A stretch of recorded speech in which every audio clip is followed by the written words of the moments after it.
your word is lamp to my feet and a light to my path. So sa madaling salita, yung sabi po ng Bible, if we want to avoid darkness kapag tayo daw ay nasa dilim, is ang mapasok sa atin is yung mga bad decision, di ba po? From relationship. At isa pa yung kasalanan. Amen? So, kailangan natin ang ilaw na nanggagaling sa Panginoon. Ano po yun? Yun po yung kanyang salita. Amen? We need the light of God's Word. Amen? So, kung wala tayong time sa kanyang salita, para tayong naglalakad sa dilim. Di ba po? Ang pakiramdam po natin ay parang malayo po tayo sa kagustuhan ng Panginoon. Pero kapag may oras po tayo na binubuksan ang kanyang salita, kahit kakaunting verse lamang yung mga nababasa po natin is, kumbaga, yun po yung nagliliwanag po sa atin. Kasi alam natin yung sinasabi ng Diyos dito po sa kanyang salita. Amen?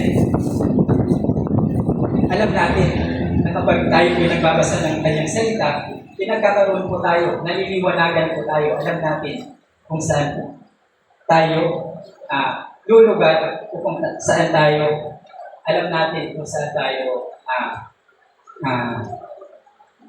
yung patutunguhan natin. Diba po? Amen? So, God's Word is our life. Number 2, walking in the light means surrender. Ibig sabihin po, kapag tayo po naglalakad sa liwanag, ay yun po yung pagsusurrender po ng ating sarili sa Kanya. Amen?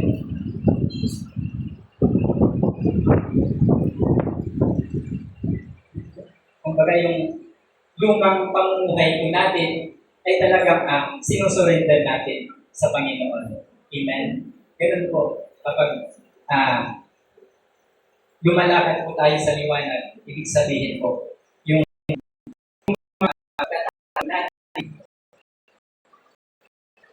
ay isinusuko natin sa Panginoon para po tayo ay makalakad ng gusto sa layunin ng Panginoon. Amen? Amen. So, sabi po dito sa 1 John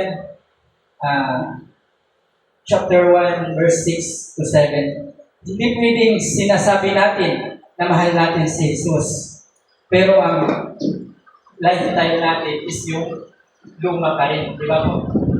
So, hindi pwedeng sinasabi natin na mahal natin si Jesus, pero ang buhay po natin ay nasa dilim pa rin. So, living in the light, ibig sabihin po is, sinusuko natin yung ugali natin na yung ma-pride po tayo. Amen? So, sinusuko natin yung maling nakasanayan natin. Di ba po? Ano ba yung hindi magandang attitude natin, di ba po? Yun po yung kailangan natin isuko sa Panginoon. Amen. Amen? Yung mga tinatago natin mga kasalanan, di ba po? Mayroon po tayong ganun, hirap po tayo na hakbangan ang gusto ng Panginoon. Di ba po? Hindi ito tungkol sa pagiging perfect po natin. Di ba po? Kundi yung talagang pagsuko natin sa Panginoon. Amen? So kapag sinasabi natin sa Diyos o sa Panginoon na, sabi mo dito, hubugin mo ang aking mga kaisipan, ang aking mga kilos, at ang aking puso. Ibig sabihin po, kapag sinabi po natin iyon sa Panginoon, ibig sabihin ay talagang matratransform po ang ating puso. Amen? Kumbaga, magkakaroon or ma-renew ang ating puso. Amen? Sabi ko dito, and the Holy Spirit transform us. Ibig sabihin, lahat kaya niyang baguhin. Amen? Kapag sinuko natin lahat ito sa Panginoon.